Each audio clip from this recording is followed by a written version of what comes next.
Welcome to Off the Couch, where psychology meets everyday life. I'm Dr. Greg Cason, here with Brian Gomez, Happy producer, Monday, and also here with DJ Sammy G on the board. Hey. You can't see her, but she is, you can hear her, and that's what really matters. So today on Off the Couch, this week in psychology, we're going to be talking about who's smarter. Is it early birds or night owls? Also, how employers accidentally attract narcissists, and is Taylor Swift is good for your body. But before we do that, let's talk about the heat. It is really, really hot. Is it hot? It's hot in New York, isn't it, Sammy? I have no idea. I mean, my parents have been saying that it's pretty hot, but typically I would say late July gets decently warm. I mean, unbelievable. Well, it is so damn hot. I mean, heat actually affects the mind. We're having a heat wave heading our way again soon, the western part of the United States. I believe it's happening when? Starting tomorrow or something, or today? I mean, it's been so hot. I thought we were already experiencing it. Well, places like El Paso have been having continual over 100-degree days, and Phoenix and all of these towns where heat has become really a problem. But we're going to talk about how heat affects the mind. The rising temperatures are actually a growing concern for mental health. So this was an article that was in the Monitor on Psychology. I put a link in the YouTube. Summer 2024 is expected to be a record-breaking in terms of heat, and there is an urgent need for policy and infrastructure changes to address the heat impacts. So let's talk about record heat and its consequences. 2023 was actually the hottest year on record globally. But 2024 is slated to be even hotter. So it could surpass the 1.5 degrees centigrade above the pre-industrial era. And I know that sounds like it's kind of wonky, but that's sort of the global warming level. Like, we don't want it to get 1.5 degrees hotter overall. So physical consequences, you guys all know, like heat stroke, are well known, and psychological impacts are becoming clearer. Have either of you guys ever had heat stroke? No,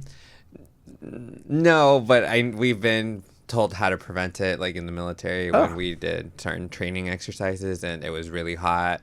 We were told we would have to stop at certain points throughout the day and like cool ourselves down with like tubs of ice and put like our hands, elbows, and everything in there. So we kind of understood the danger of it because nobody wants to die.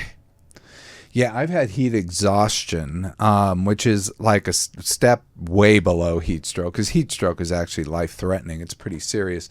But heat exhaustion, I mean, when you get it, it's basically you start getting dizzy, very hot. You can't think straight.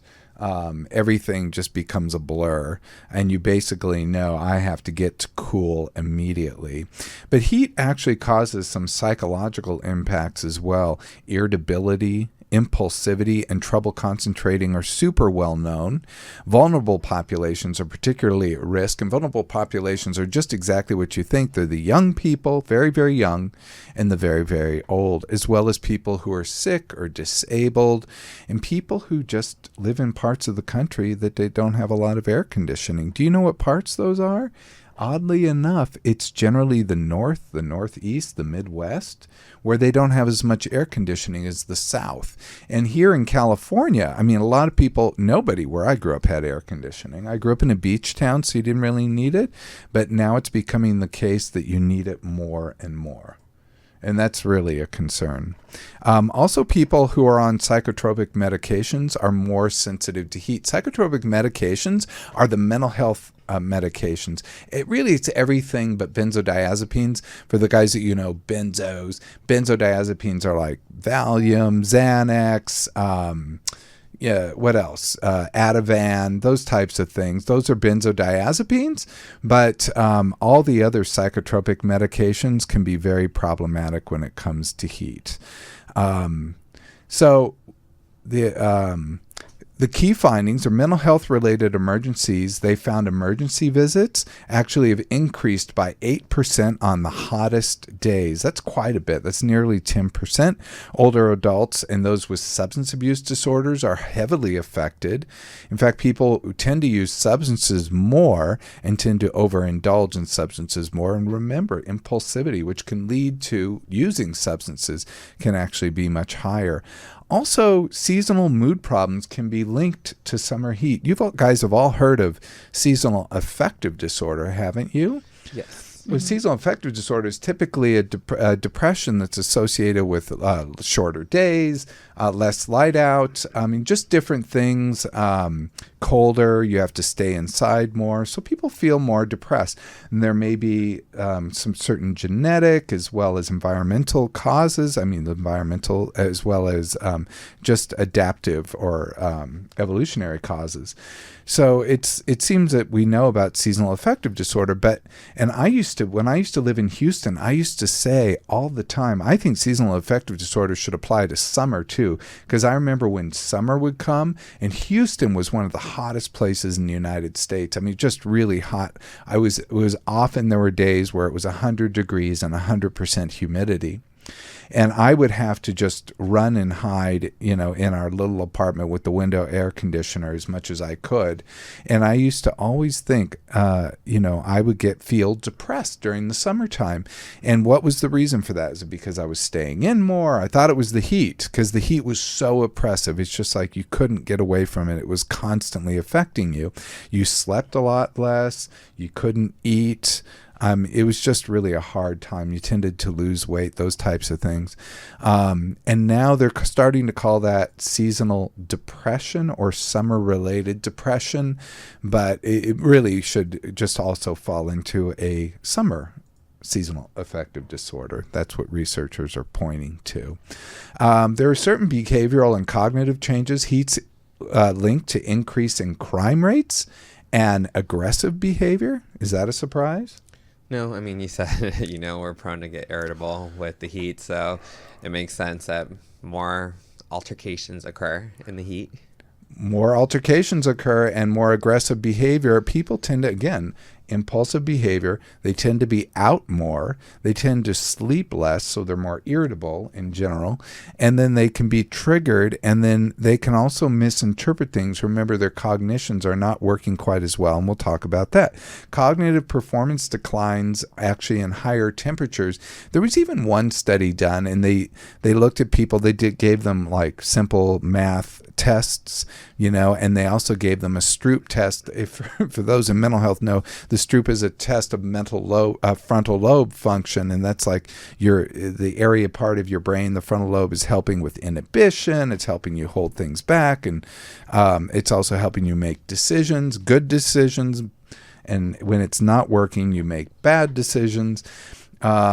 So we see that performance decline in warmer temperature. And they did an interesting study where they took like people, I think a bunch of college students, and then they split them up, and they had half kind of living conditions for 12 days where they didn't have air conditioning and 12 where they did, and they had them go about their day.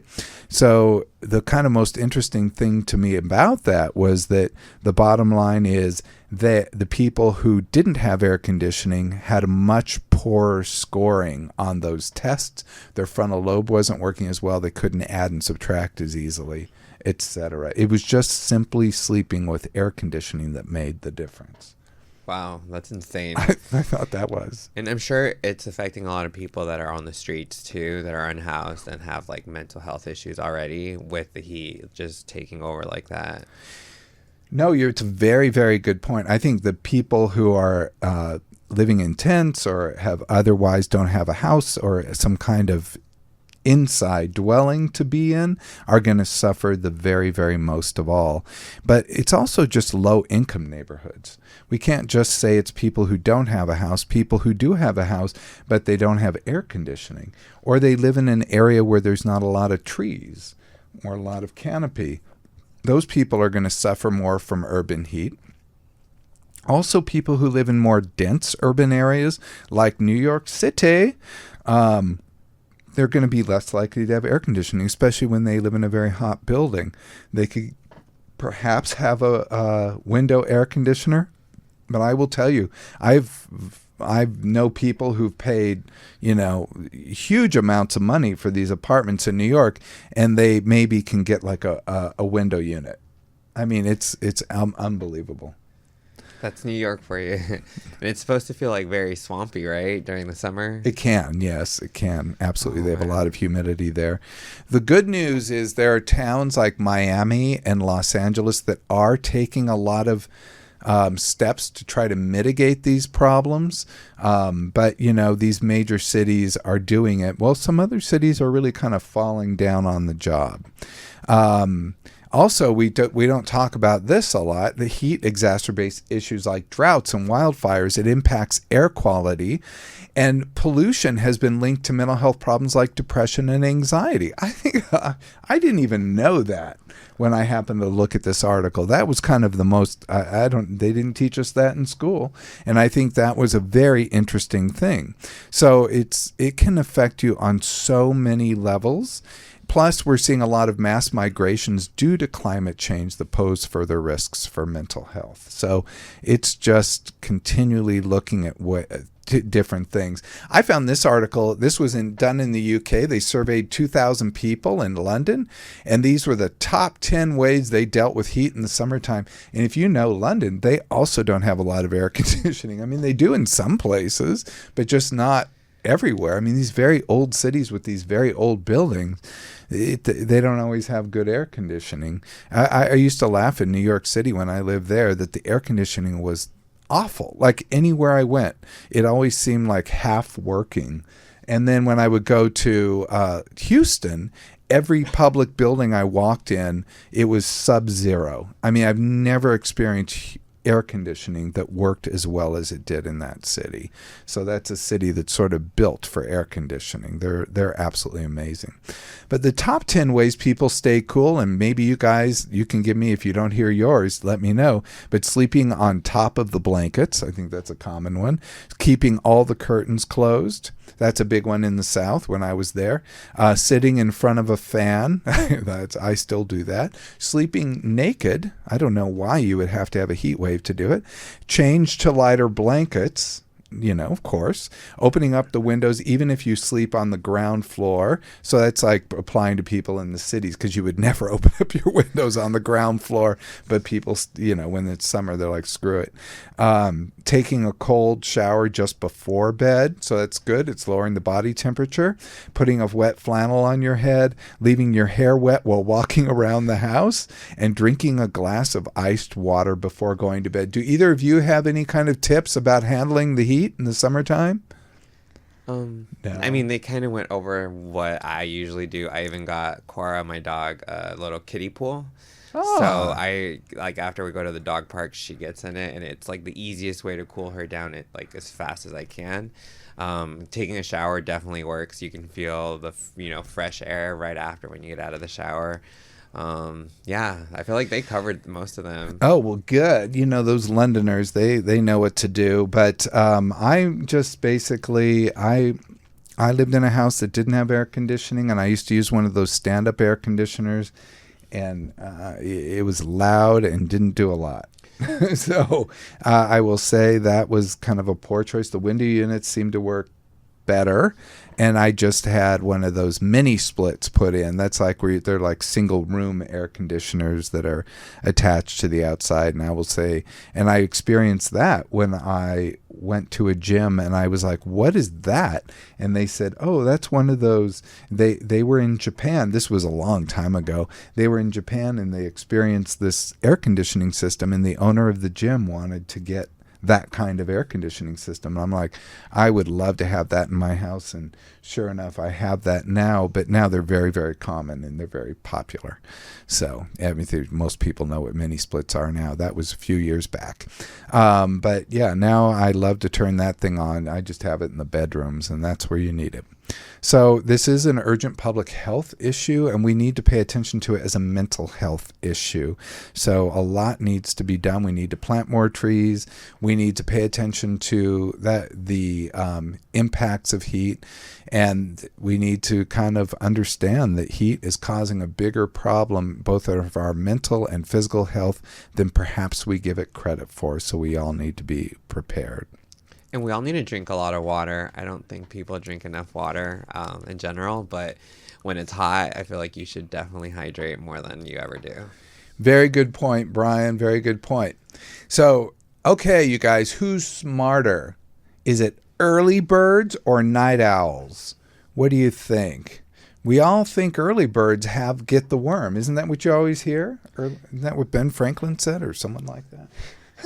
I don't know who said that, but I mean, you would think so, but I mean, I think it honestly just depends on the person, you know. Well, Brian, you may be into it. You may be a little bit more understanding than the saying says.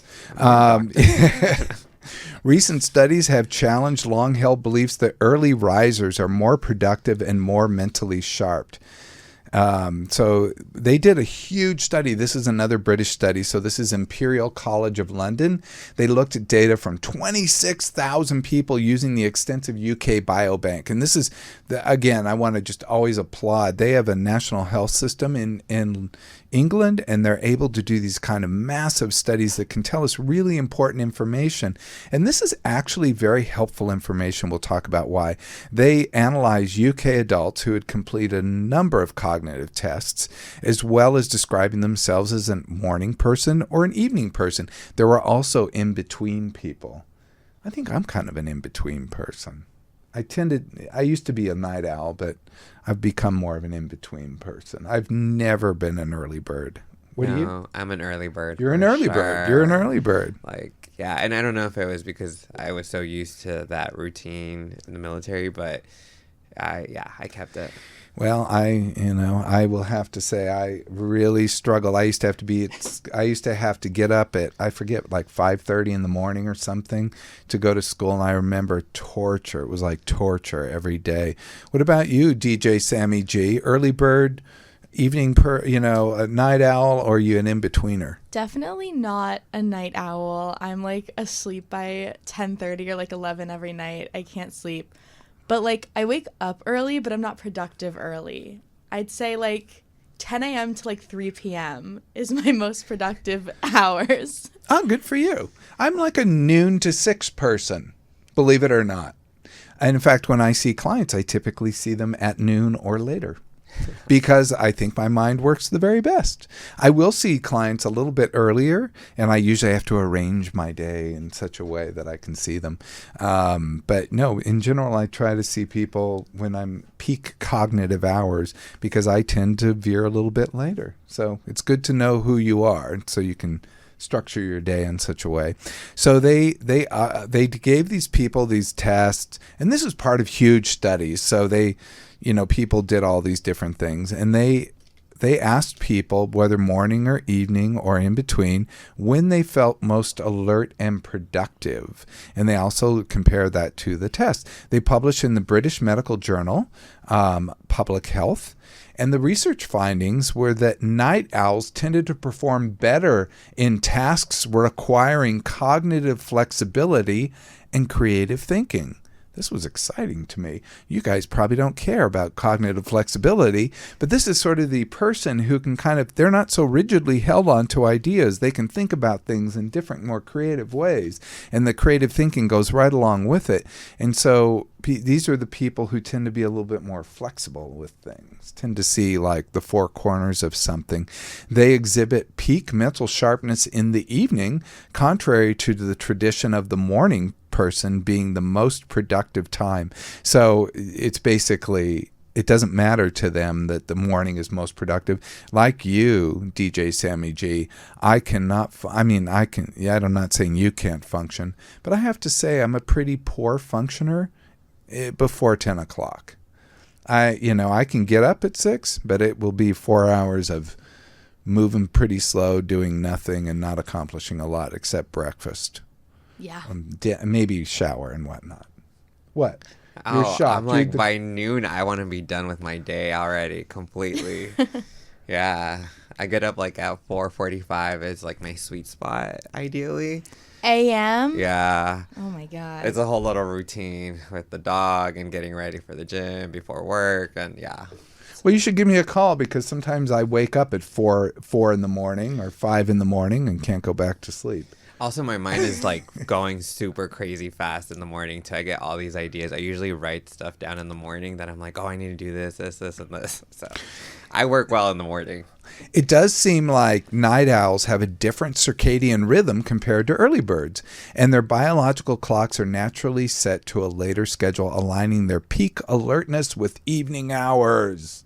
These are I always thought too, if I had you ever see those advertisements? You guys probably don't. These are the old advertisements.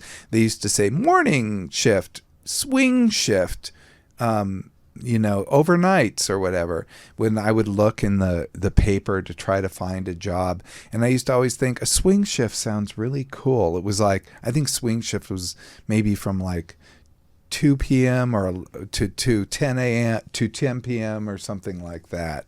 And I was like, oh, that sounds great. Because I could definitely work till 10 and be fine. So who knows? Night owls often develop a greater adaptability due to societal pressures to conform. We have to conform to you early birders. And this adaptability can enhance our problem-solving skills and resilience. Well, good for us, huh? I guess it pays to be the minority in the bunch. The implications, the findings suggest a need to reconsider workplace and educational schedules. Because I remember I was in school and I had to take a bus. So first, just FYI, when I was a kid, I had to wake up at god-awful 5:30 in the morning or something. It was like torture. And then I would have to get ready and I think I had to be at the bus stop at 7 o'clock. So whatever it was around 7. And then I'd take the bus to school, and the bus was an hour, 45 minutes essentially, but I would always have to be there early for it to pick you up, because if you missed the bus, you missed the bus. It was a school bus. So I'd have to walk to the bus stop, which was, it was about 5 blocks away. And then I'd wait there. And then I walked to another school. That was the insult of it. I used to think, all these kids who live around here, they get to go to this school, and I had to go to a different school.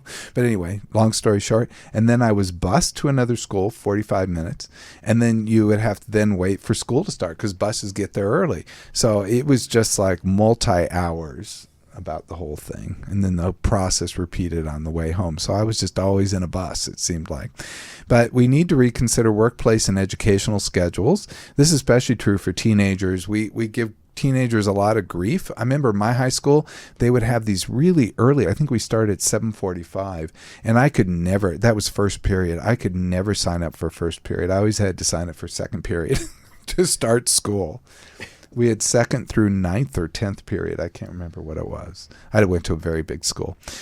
Flexibility in times could allow night owls to maximize their potential, leading to increased productivity and innovation. And embracing natural variations in sleep patterns can benefit individuals and organizations alike. How exciting!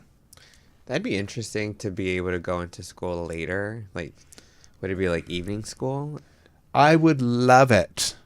Believe me, when I was in graduate school, I dug that we would have classes at sometimes they'd start at 2 o'clock in the afternoon, or every now and then you'd have, a late class that would start at 5. I love that. That was the coolest. I always hated evening stuff. I always want to go outside and play in the sun as soon as I can. Same. I want to be done while there's still light in the day for me to enjoy. Yes. But I also could never get up before the sun is up. Well, there you go, you guys. We're three different schedules here, but we'll all kind of live on our own plane.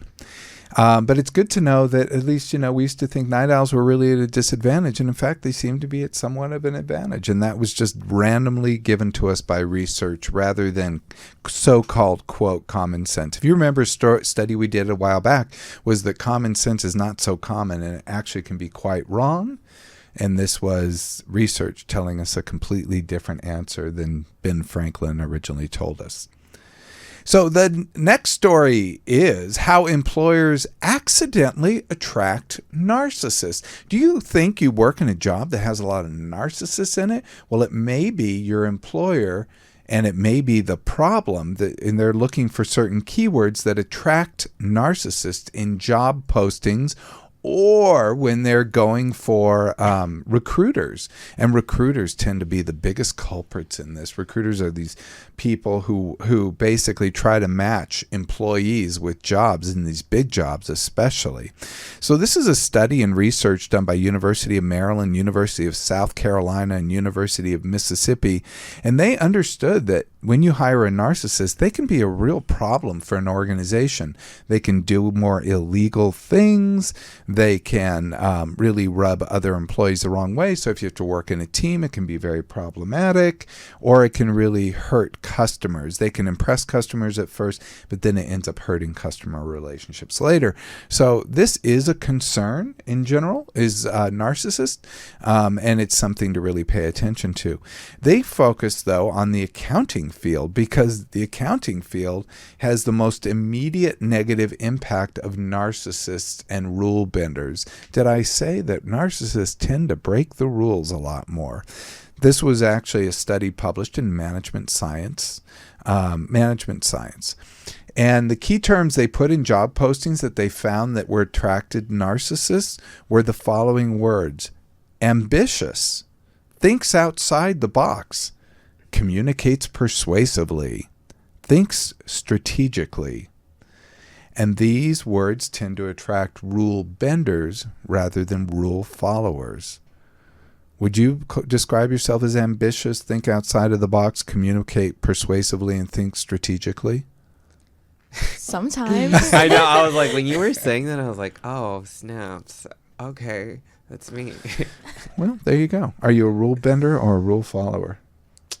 If everybody's following the rules, I don't have an issue. But if not everybody's following the rules, I do have an issue. Well, narcissists tend to not follow the rules. But there you go. So the key findings: narcissists are more attractive to the rule bender language in job postings. Professional recruiters use rule bender language more for innovative and high growth industries. Remember Facebook? Remember move fast and break things? That is pretty much narcissists. So it made me wonder, oh my goodness, I wonder if a lot of narcissists work at Facebook. Just a curiosity. I don't know if that's in their job posting, but it's certainly their motto. I mean, I also went through a recruiter once, so and I did get hired. You did? Company, for Fendi. Oh, that's right. You worked for Fendi. And you remember how much I hated that job. But the recruiter sounded wonderful. Oh, yeah, I talked to her on the phone. Super nice. Yeah. They called for a job reference, Oh, yeah. and I thought that she was lovely. And they really liked you in the audition, whatever that was. I hit it out of the park with that. Yeah. So there you go. You know. Am I a narcissist? Well, I mean, we can talk about that later. We'll give you a little test. Okay. Such language increases the chances of attracting unethical applicants. And that would be very much a problem with accounting, because just think about this with accounting. These are the people that handle the numbers. You can't fudge the numbers, because that's something you can point to, and that's something that if you screw it up, the IRS comes after you, auditors come after you, the board of directors come after you, the customer can find out or get screwed up. I mean, I remember working at an organization once, and our accountant, and I'm not kidding, our accountant stole the money from the retirement savings. He, instead of investing it, he made up fake statements to give to the person in charge, and he pocketed the money. Yeah, I mean, with work now at the law firm, we're witnessing that happening in an accounting department, and then also with another firm I used to work at, their accounting also double dipped and raised their salary. So, yikes! Yeah, and the numbers don't lie. That's the thing that the numbers don't lie. The numbers don't lie. The financial statement can lie. That's what Bernie Madoff did. If you guys don't know Bernie Madoff, you guys know Bernie Madoff, right? He was the investor who like it was a Ponzi scheme, and saying basically a Ponzi scheme is where they say they kind of make it too good to be true, and then it's kind of like a pyramid scheme in some ways. They get people to give them lots of money, and then they're like, look at these amazing investments, and then more people give money, and if anyone wants to pull money out, they can usually have some money to give to that person, but it goes on and on until something completely falls apart. But usually it can happen after a lot of people lose money. So it can be very concerning. So you definitely don't want anyone in the financial world to be this. And this is really concerning to me for Wall Street right now, because I believe the Wall Street, there was a Supreme Court decision. I'm not trying to talk politics, but just to say there was a Supreme Court decision, the Chevron doctrine, which was basically going to cut off at the knees the SEC, or Securities and Exchange Commission, which will mean there's not going to be as much oversight. At least it concerns me that will be the case for investments and whatnot. So we're now heading into the Wild West. Basically, they said only courts can do it. And when you have judges, you can get a judge. I mean, can basically shop a judge. You know? There's bad judges, and that's the thing. That's like, the problem. I see it in the legal system. So not everybody is ethical. And when you get a lot of power, your narcissism goes up. No one talks about that.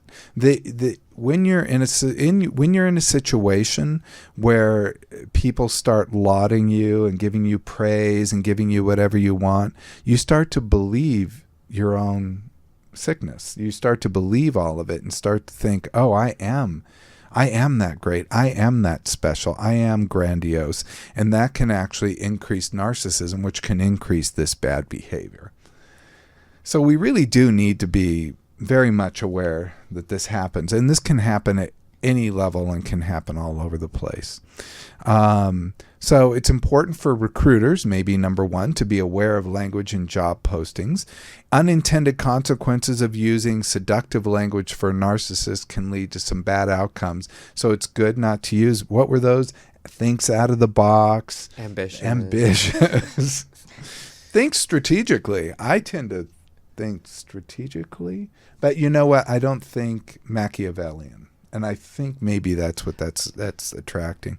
And larger percentage of narcissists in the applicant pool in general will lead to rule-bending employees. So be careful. That's the bottom line. Okay, and now the one, Taylor Swift is good for your body image. This is really kind of a cool study, I have to say, because I'm not a big Taylor Swift fan. So I was really interested in this particular research I found from the University of Vermont. It was published in Social Science and Medicine. And it was a study about Taylor Swift and her celebrity influence on body image. And that this was actually a real thing. And Taylor Swift's transparency about her struggles with body image and disordered eating and body objectification has significantly influenced her fans. So these researchers got together from the University of Vermont, and they saw the effect of Swift's disclosure on her fan. I love the way they did this study too. They analyzed 200 top TikTok and Reddit posts.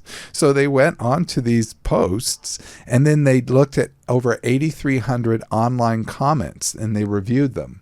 So they basically went into, this is kind of an in vivo. They're just looking at what is, and this is archival type data. And, so they're going in and they're basically saying, basically all these people said all these things. What are they saying?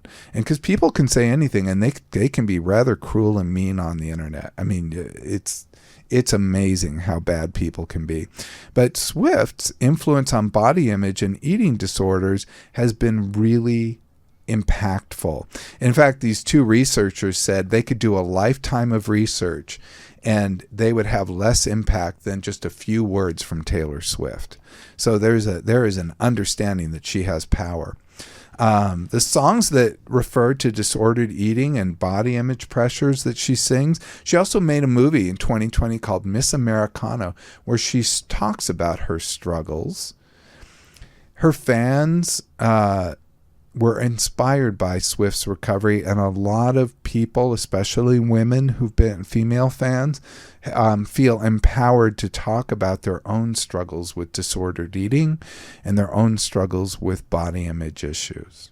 And this is kind of interesting because people, anything that can help them feel like they're not alone and to feel more connected to a community is going to help them mental health wise, help them seek the help they want, as well as to actually address these issues and not feel in the shadows and not feel as ashamed. Taylor Swift also has been linked to, and this was the positive impact, positive changes in behaviors and attitudes and a decreased stigma around eating disorders. But there's a challenge, and the challenge is interesting to me. Fans often continue to objectify Swift's body. You might have been watching, and they had on our YouTube, I found articles where people put side by sides of Taylor Swift where she's thin and she's heavy, where there was an article too about that she's, calling her fat cat, one asking if she's pregnant. I mean, these mixed reactions to her anti-hero video where she displayed the word fat also caused a problem, and positive comments still perpetuated harmful social norms. It's confusing. People's compliments didn't internalize the message of please do not comment on people's bodies anymore. Even me putting up pictures of her for those who are watching the YouTube video, I'm participating in that problem because in a way I'm commenting on her body. But I think I was watching a TV show last night called Absolutely Fabulous. It's a British TV show. Obviously I'm a little bit of an Anglophile. And I was watching a British TV show called Absolutely Fabulous, and it's an old show. And it was just like a dinner scene with a bunch of women, and putting down this one woman and calling her fat. The episode was her going and doing like military boot camp and restricting her eating and really doing all this stuff to get healthy. And then she rejoins the women at, I guess, maybe their, annual dinner, whatever it is. They're all, oh my God, you look great. You look great. And they're like, here, have this food, have this drink. And she said, oh, I'm a new healthy person. I'm not going to do those things. And they all piled on her. Come on, you can take it too far. Don't be so obsessed with health. You're such a problem. Just eat, you're too thin, all this stuff. And I was like, wow, she can't win. It was it was a comedy too. So, they were just kind of playing the extremes, but it was still very sad to me. And it really highlighted this very dynamic that's happening with Taylor Swift, that she can't win. No matter what her body looks like, people look at it and comment on it. And I didn't even know her body was an issue. This article actually highlighted that to me. You didn't know either. No, I'm like, I've never seen her look overweight or unhealthy or anything. I've never thought twice about it, but then maybe we wouldn't think about it. Have you ever thought about it, Sammy? I mean, I've definitely seen some of these articles, kind of growing up in a society where this is very forced upon young women. Yeah. And especially if you look at the photos, she's not anyone I would consider near fat at all. No. And just the fact that people call her, speculate that she's pregnant if she puts on 5 pounds is crazy. And it's really just, it kind of tells you and what it's like to be under the heat of fame, like that spotlight of fame and the heat of that heat lamp. They really have to endure quite a bit. And I don't think people understand that our body fluctuates. It doesn't ever stay that one certain way unless you're constantly eating that way, doing everything a certain way. Your body's going to change with how you work with it, it's... Well, she's been in the spotlight since she was, I think, 19, and she's now either late 20s, early 30s. Do you expect her body to be a 19-year-old's body when she's a fully grown adult woman? I don't. Personally, I don't think my body's the same as when I was 19. Incredibly good point. None of our bodies are as we were when we were 19. That's insane. None of ours. And especially when you turn 30, your pineal gland begins to calcify. It all starts to fall to shit at that point. I mean, it's all going. we're all just gonna, it just goes downhill from there very slowly, but it goes downhill. So we have to kind of deal with that. It is really cool, though, that she is talking about it and is helping that demographic, of young women, because I don't think a lot of people understand that a person can look really healthy and have an eating disorder, A person, that's a very good point. So, a person can yeah. look very healthy and have an eating disorder. Very, very, very good point. And a person can look very thin or very heavy and not have an eating disorder. And that's the kind of trippy thing. You can't look at someone's body and say what's going on for them. So you got to let them say it.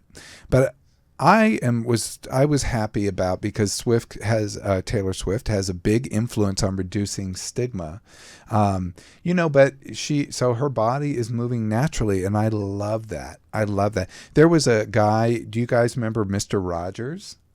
Mr. Rogers, the Mr. Rogers Neighborhood. Did you guys ever watch that on PBS? No, but I've heard of it. Kids. It's still like a little kid show. It used to just scare me because it was like all these puppets. Anyway, the bottom line about Mr. Rogers, they did a documentary on him. This guy led the most rigid life. He was exactly what you said. He ate pretty much the same, did everything, exercised exactly the same all the time, had the same body weight his entire life. How is that possible? I put clothes into the closet, and the next time I get them out, they've shrunk. How does that happen?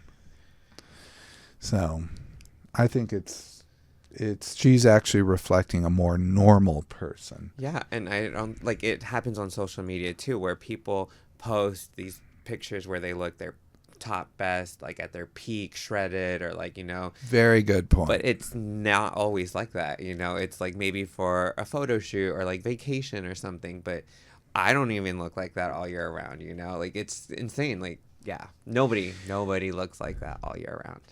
I found out years later that people suck their stomachs in when they take photos. I didn't know that. Great. Well, that's why all my photos don't look so great. Did you guys know that?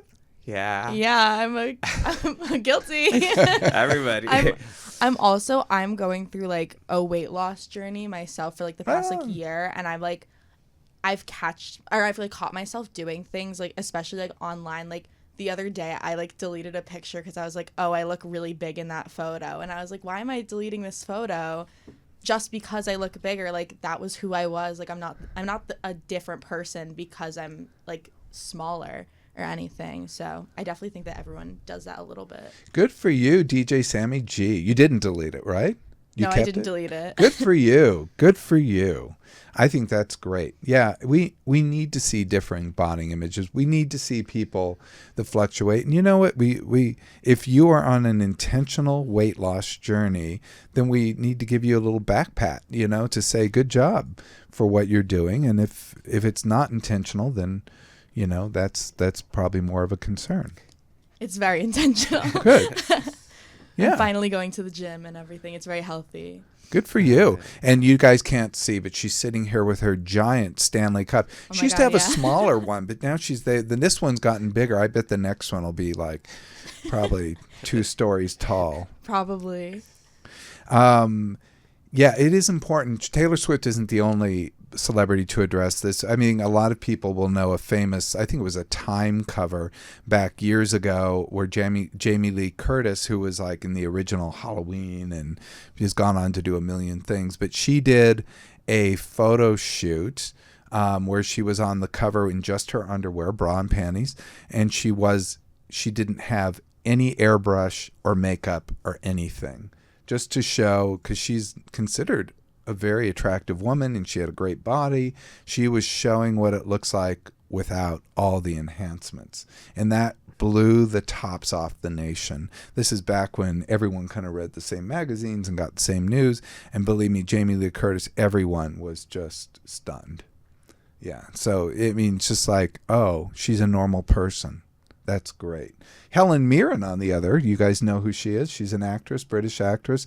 I think she's like 65 or something. And some photographer snapped a photo of her on the beach wearing a bikini. And I mean, you had to question if she made some kind of bargain with the devil, because she had a stunning, beautiful body. Yeah, so we can all look the way we do. There's potential for celebrities to drive systematic change. I think what's great about Taylor Swift is she empowers her fans in a positive way. And so I'm a big fan of Taylor Swift, even if I don't know her music. I mean, maybe a few things, but I'm the same way too. Yeah. I think she's a great person in general, like, great role model in that sense. Great role model. And I'm, 100% for you, Tay. I'm on Team Swift. I'm not You're a Swiftie. I'm more of a Swiftor. I don't know. Swiftette. Swiftette. I'm like Swiffer. I'm Swiffer. There you go. Thank you. I clean the floor.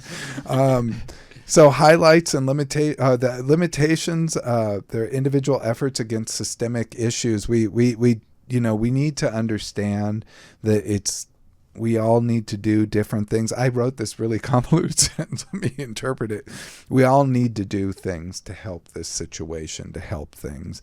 We need to encourage more weight-inclusive practices, and we need to celebrate different body sizes. And that doesn't mean people who are struggling with health-related issues. It does mean we need to be sensitive to people's where they are in their own journey with their own body, and how they are in presenting themselves, and to celebrate people for who they are, which I think is a wonderful thing to do. Oh yes. Also, Bridgerton. Do you watch it, Sammy? No, I don't. But all of my friends want me to. But there's the newest season. It's like the main actress. She's a bit heavier than most of the other actresses on there. And there was like something that was printed out where it's like mixed weight. That title was like about their weight with her and like her partner that she's with in the show. That it was like, that's so weird. Like, how are you even paying attention to the weight situation? It was just really bizarre for like that article to publish. Oh, because she's heavier, they don't like the partner she's paired with. They feel like he's too good for her. Yeah, in that sense, that's how they make it. Yeah. That. But if we see a heavy man with an attractive woman, like you've seen in every since God knows when, no one seems to question any that. Adam Sandler movie. Yeah, any Adam Sandler movie. Yes, and the actress, she's stunning. She's a stunning girl, and I mean, she's got bigger breasts and that, Oh, right on. Yeah, but that was just certainly an advantage. Sometimes bigger breasts makes it look bigger. That's what I meant. Yeah. Well, good for her. Well, that wraps up the show for today, folks. A reminder to like, subscribe, give us 5 stars. The links to the studies, go to my YouTube page at youtube.com/Dr. Greg.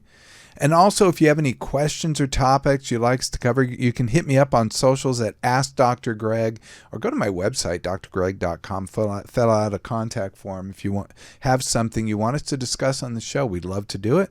This is Dr. Greg, Brian, and DJ Sammy G, her very last time on the show. Mm-hmm. Bye, Sammy. Bye. Until next time, be present, be flexible, and be kind.